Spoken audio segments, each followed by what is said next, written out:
কোরবানির পশু কেমন হওয়া উত্তম? কোরবানির গরু, মহিষ ও ওটের মধ্যে আকিকার নিয়তে শরিক হতে পারবে? শরিকদের কারো পুরা বা অধিকাংশ উপার্জন যদি হারাম হয় তাহলে কি কোরবানি হবে? কোরবানির পশু খোরা পশু এই জাতীয় পশু দিয়ে কোরবানি হবে কিনা? দাঁত নেই এমন পশু দিয়ে কোরবানি হবে কিনা? যে পশুর একটাও দাঁত নাই অথবা বেশিরভাগ দাঁত পড়ে গেছে, যে পশুর শিং ভেঙে বা ফেটে গেছে, কোরবানি হবে কিনা? কান কাটা লেজ কাটা পশু দিয়ে কোরবানি হবে কিনা? নতুন পশু কিনছেন, কেনার পর হারায় গেছে, কোনো অংশীদারের যদি নিয়ত খারাপ হয় সেক্ষেত্রে কোরবানি কি হবে? একজন অংশীদারের নিয়ত যদি খারাপ হয় সবার কোরবানি বাতিল হয়ে যাবে। শরিকদারদের মধ্যে একজনের যদি নিয়ত খারাপ হয় সবার কোরবানি বাতিল হয়ে যাবে। কোরবানির গরু, মহিষ ও ওটের মধ্যে আকিকার নিয়তে শরিক হতে পারবে? হ্যাঁ, কোরবানির গরু, মহিষ ও ওটে আকিকার নিয়তে শরিক হতে পারবে। এতে কোরবানি আকিকা দুটোই সহি হবে। গরু, উট, মহিষে আকিকার নিয়তে শরিক হতে পারবে, এতে আকিকা এবং কোরবানি উভয়টাই সহি হবে। প্রশ্ন, শরিকদের কারো পুরা বা অধিকাংশ উপার্জন যদি হারাম হয় তাহলে কি কোরবানি হবে? শরিকদের কারো অর্ধেক বা পুরা অধিকাংশ উপার্জন যদি হারাম হয় আর হারামের অংশ যদি ওইগুলোর মধ্যে যায় শরিকদের মধ্যে, সবার কোরবানি বাতিল হয়ে যাবে। এই জন্য একা কোরবানি দেওয়াই উত্তম। এই ঠিক আবার শরিকদের কি অস্বীকার করে ঠিক কইতেছেন নাকি? এই ঠিকের ভিতরে যেন কোনো ঝামেলা না থাকে, এটা মানে ঠিক এই নিয়তে বললেন যে হ্যাঁ ভালো কথা, কিন্তু ওই নিয়ত রাখেন না শরিকের কোরবানিও জায়েজ, এই আকীদাও ঠিক রাখতে হবে। আর আপনাদের ঠিকও কিন্তু বুঝি অনেকের ঠিক মানে বুঝায় কি জানেন? উনি বুঝায় না এটাই সঠিক, বাকিগুলো সঠিক না, এই জাতীয় মানসিকতা থেকে বেরোয় আসেন না। কোরবানির পশু কেমন হওয়া উত্তম? হৃষ্টপুষ্ট হওয়া উত্তম। দহা রাসূলুল্লাহ সাল্লাল্লাহু আলাইহি সাল্লাম বিকাবশিন আকরানা ফাহিলিন, রাসূল সাল্লাল্লাহু আলাইহি সাল্লাম শিং বিশিষ্ট মোটা তাজা দুম্বা কোরবানি করেছেন। এজন্য হৃষ্টপুষ্ট হওয়া উত্তম। কোরবানির পশু খোরা পশু এই জাতীয় পশু দিয়ে কোরবানি হবে কিনা? খোরা পশুর কোরবানি এটা হলো কেমন? আলী রাদিয়াল্লাহু তাআলা রাসূল সাল্লাল্লাহু আলাইহি সাল্লামকে প্রশ্ন করছে, ফাল আরজা, হুজুর খোরা পশু যদি হয়, যে পশুর পায়ে সমস্যা, এই পশু দিয়ে কোরবানি হবে? নবী বলছেন, ইদা বালাগাতিল মানসিকা, সহিহ তিরমিজির বর্ণনা 1502, 1503, 1504 সবগুলো হাদিস এই ব্যাপারে আছে। নবীজি বলছেন, ইদা বালাগাতিল মানসিকা, পশু যদি কোরবানির জবাইয়ের স্থান পর্যন্ত হেঁটে যেতে পারে এই পশু দিয়ে কোরবানি হবে। এটা খোরা হওয়ার পরেও যদি কোরবানির জবাইয়ের স্থান পর্যন্ত হেঁটে যেতে পারে এই পশু দিয়ে কোরবানি হবে। বুঝে আসছে সবার? খোরা পশু যেই পশু 3 পায়ে চলে, কয় পায়ে চলে? 3 পায়ে চলে, 1 পায়ে ভর দিয়েও চলতে পারে না, এই পশু দিয়ে কোরবানি করা হবে কিনা? না, হবে না। যেই পশু 3 পায়ে চলে, 1 পায়ে ভর দিয়েও চলতে পারে না, মোটামুটি ভাবেও চলতে পারে না, এই পশু দিয়ে কোরবানি হবে কিনা? না, হবে না। শুকনা দুর্বল পশু যে জবাইয়ের স্থান পর্যন্ত হেঁটে যেতে পারে না, এমন পশুর দ্বারা কোরবানি হবে কিনা? না, হবে না।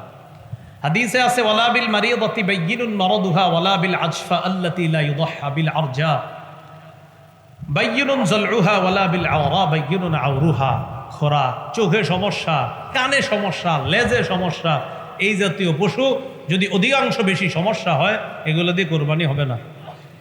দাঁত নেই এমন পশু দিয়ে কোরবানি হবে কিনা? যে পশুর একটাও দাঁত নাই অথবা বেশিরভাগ দাঁত পড়ে গেছে আর ঘাস চাবায়া খাইতে পারে না, এই পশু দিয়ে কোরবানি হবে না। আবার বলছি, দাঁত একেবারে নাই, আবার আছে কিন্তু এত পরিমাণ পড়ে গেছে, যেই পরিমাণ পড়ে যাওয়ার কারণে এখন আর ঘাস খাইতে পারে না, এই পশু দিয়ে কোরবানি হবে না। যে পশুর শিং ভেঙে বা ফেটে গেছে, কোরবানি হবে কিনা? আলী রাদিয়াল্লাহু তাআলা রাসূল সাল্লাল্লাহু আলাইহি সাল্লামকে প্রশ্ন করছে, ফামাকসুরাতুল করনি ইয়া রাসূলুল্লাহ, হুজুর শিং যদি ভেঙে যায় এই পশু দিয়ে কোরবানি হবে? নবী বলছেন, লা বাসা বিহি, সমস্যা নাই, শিং যদি অর্ধেক ভেঙে যায় কোরবানি হয়ে যাবে। কি শিখলাম? অর্ধেক যদি আপনার মোটামুটি ভেঙে গেছে, একটু 2-3টা ফুটা পড়ছে, তত সমস্যা হয় নাই, তাহলে কোরবানি হয়ে যাবে। শিং যদি গোড়া থেকে ভেঙে যায়, যে মস্তিষ্ক, মজ্জা ইত্যাদি বের হয়ে যায়, দেখা যায়, এই পশু দিয়ে কোরবানি হবে না। শিং মাঝখান থেকে কিছুটা ভাঙছে অথবা সামান্য একটু ভেঙেছে কোথাও, এটা দ্বারা হয়ে যাবে। গোড়া থেকে যদি ভেঙে যায়, মস্তিষ্ক শুকায়া যায়, এই পশু দ্বারা কোরবানি হবে না। প্রশ্ন, কান কাটা লেজ কাটা পশু দিয়ে কোরবানি হবে কিনা? কি কাটা? কান কাটা, লেজ কাটা। কান যদি অর্ধেকের বেশি কাটা থাকে, লেজ যদি অর্ধেকের বেশি কাটা থাকে, পশু দিয়ে কোরবানি হবে না। কান যদি অর্ধেকের বেশি কাটা থাকে, লেজ যদি অর্ধেকের বেশি কাটা থাকে, এমন পশু দিয়ে কোরবানি হবে না। তাহলে বিপরীতটা এবার সেখানেই আমরা, লেজ যদি অর্ধেকের বেশি ভালো থাকে, কান যদি অর্ধেকের বেশি ভালো থাকে এই পশু দিয়ে কোরবানি হবে। অর্ধেকের বেশি কান ভালো, অর্ধেকের বেশি লেজ ভালো হবে। এবার আপনারা জবাব দেন, অর্ধেকের বেশি কানও ভালো না, অর্ধেকের বেশি লেজও ভালো না, কোরবানি হবে না। অন্ধ পশুর কোরবানি, যে পশু দুই চোখ দিয়ে দেখে না এই পশু দিয়ে কোরবানি হবে না। অথবা দুই চোখ আছে এক চোখ দিয়ে মোটেই কিচ্ছু দেখে না এই পশু দিয়েও কোরবানি হবে না। নতুন পশু কিনছেন, কেনার পর হারায় গেছে। নতুন পশু কিনছেন, কেনার পর হারায় গেছে। এই নতুন পশু কিনছে একজন ধনী মানুষ, আব্দুর রহমান ধনী মানুষ, আব্দুর রহিম গরিব মানুষ। আব্দুর রহমানও নতুন পশু কিনছে কোরবানি দেওয়ার জন্য, হ্যাটটা ঠিক আছে, ওয়াজিব। আব্দুর রহিমের উপর ওয়াজিব ছিল না, এরপরেও কিনছে, এর উপরও ওয়াজিব। এখন হারায় গেছে পশু, আব্দুর রহমানেরটা হারাইছে, আব্দুর রহিমেরটা হারাইছে। আব্দুর রহিম আরেকটা কিনা জরুরি না, লা ইউকাল্লিফুল্লাহু নাফসান ইল্লা উসাহা, আল্লাহ সাধ্যের বাইরে চাপায়া দেয় না। তো আব্দুর রহমান কি করছে, আরেকটা কিনছে। কিনার পর আব্দুর রহমান আরেকটা কিনছে, ধনী মানুষ। গরিব আব্দুর রহিমও কি করছে, উনিও আরেকটা কিনছে। ওনার উপর আরেকটা কিনা জরুরি ছিল না, কিন্তু কিনছে। কিনার পর এখন হারিয়ে যাওয়া পশুটা আবার ফিরে আসছে। আব্দুর রহমান ধনী, তার পশুও ফিরে আসছে। আব্দুর রহিম দরিদ্র, তারটাও ফিরে আসছে। আব্দুর রহমান ধনী মানুষ, যে পশু কেনার পর হারিয়ে গেছে, হারিয়ে যাওয়ার পর আরেকটা কিনছে, কেনার পর হারিয়ে যাওয়া পশুটা ফিরে এসেছে। সূরা আয়েশা কয়, আমি তওবা করে ভালো হয়ে গেছি, আপনার পশুটা নেন, ভুল হয়ে গেছে আমার, তো পশু ফিরে পেয়েছে। এক্ষেত্রে ধনী আব্দুর রহমানের জন্য দুটি পশুর একটাকেই কোরবানি করলে হয়ে যাবে, ধনী। আর ওই গরিব আব্দুর রহিম দুইটা কিনছে, প্রথমে একটা কিনছে, কেনার পর হারাইছে, তো আরেকটা কিনছে। কেনার পর হেডটাও আবার ফিরে আসছে, হারায়া যাওয়াটা, হে দুটোটাই কোরবানি করতে হবে। দুটোটা কি করতে হবে, কারণ এর দুটোটাই ওয়াজিব করছে, এর উপর ওয়াজিব ছিল না। প্রথমটা ওয়াজিব করে নিছে, হারাইছে, আবার আরেকটা কিনছে, কিনা ওয়াজিব করছে, হারিয়ে যাওয়াটা ফিরত আসছে। হুজুর আমি গরিব মানুষ, দুইটা পশু, একটা হারায় গেছে, আরেকটা কিনছি, ফিরত আসছে। আপনি গরিব, আপনি তো কোরবানি তো ওয়াজিব ছিল না, বা শখে কিনছিলাম, তো আরেকটা কিনছেন কেন, হারায় গেছে এই জন্য। যে শরীয়ত আপনাকে বাধ্য করে নাই কেনার জন্য, কিনছেন, দুটোটাই কোরবানি দিতে হবে, দুটোটা ওয়াজিব করে নিয়েছেন। এই জন্য ইসলামী শরীয়ত মাযহাব ছাড়া বুঝার কোনো বিকল্প নাই, মাথা রাখবেন। কি ছাড়া? মাযহাব মানতে হবে। আমি মাযহাব মানি কেন? কারণ কোরআন সুন্নাহ এখনো আমি ভালোভাবে বুঝি না, তাই মাযহাব মানতে হয়। আর যে মানে না, আমার কয় হুজুর না মানলে সমস্যা আছে। আমি আপনি হয়তো কোরআন সুন্নাহ অনেক বেশি ভালো বুঝেন, এই জন্য মানেন না।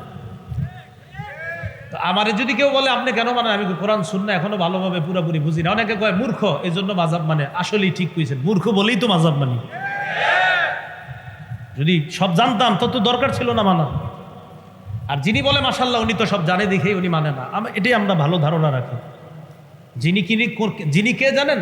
যিনি হলো সে যে গত 7 দিন ধরে নতুন করে পড়াশোনা করতেছে কোরআন হাদিস নিয়ে, এই তিনি এখন মাযহাব মানছে না। আর বলে আপনি মানেন না কেন? তো বললাম আমি তো ভাই এখনো পুরাপুরি কোরআন সুন্নাহ ওই অন্যের সাহায্য ছাড়া বুঝি না।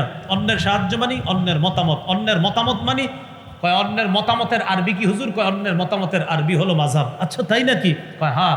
ইমাম আবু ইউসুফের মত মানি ইমাম আবু ইউসুফের মাযহাবে, ইমাম মুহাম্মদের মত মানি ইমাম মুহাম্মদের মাযহাবে, ইমাম আবু হানিফার মত মানি ইমাম আবু হানিফার মাযহাব। আচ্ছা হুজুর মাযহাব কি? মাযহাব হলো কোরআন সুন্নাহর সুবিন্যস্ত একটা সংকলনকে মাযহাব বলা হয়। বুখারী এটা কি আবিষ্কার না সংকলন? বলেন। সংকলন। তো বুখারী শরীফ এটারে বুখারী, সহিহ বুখারী বলা হয়। সহিহ বুখারী মানে বুখারায় ওনার বাড়ি, উনি ওই এলাকার সাথে নিসবত করে এটার নাম বুখারী। বুখারী হলো হাদিসের সংকলন, আবিষ্কার নয়।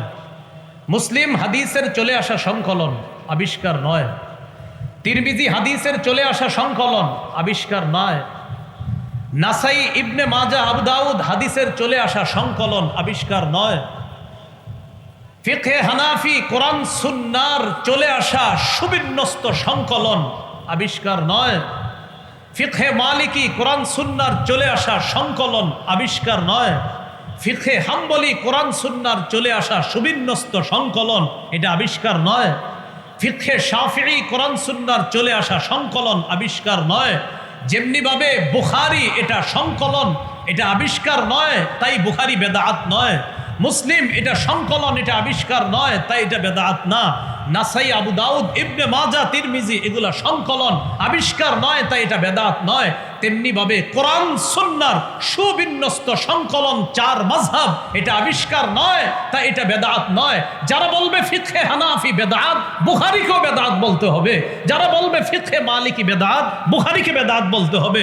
যদি বলেন না বুখারী তো সংকলন, তো ফিকহে হানাফিও সংকলন, মুসলিম সংকলন, ফিকহে হানাফি সংকলন, সেটা যদি জায়েজ হয় এটাও জায়েজ না। বুঝা বল সংকলন, আবিষ্কার আর সংকলন দুই বাংলা মনে রাখবেন, সারা জীবন অনেক কিছু সমাধান হয়ে যাবে।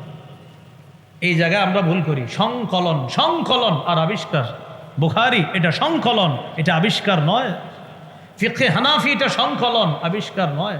কোরআন সুন্নাহর সুবিন্যস্ত সংকলন, মনে রাখবেন। তা আপনি কোরআন সুন্নাহর সুবিন্যস্ত সংকলন হানাফি ফিক কেন মানেন? কারণ আমি এখনো পারি না পুরাপুরি, তাই। আর যে মানে না কেন, উনি সব পারে পুরাপুরি, তাই মানে না। 7 দিন পড়াশোনা করতে, কয়দিন যেন সব আল্লাহ তাআলা দিয়ে দিছে, হয়তো এই জন্য মানে না। আল্লাহ বুঝার তৌফিক দান করে।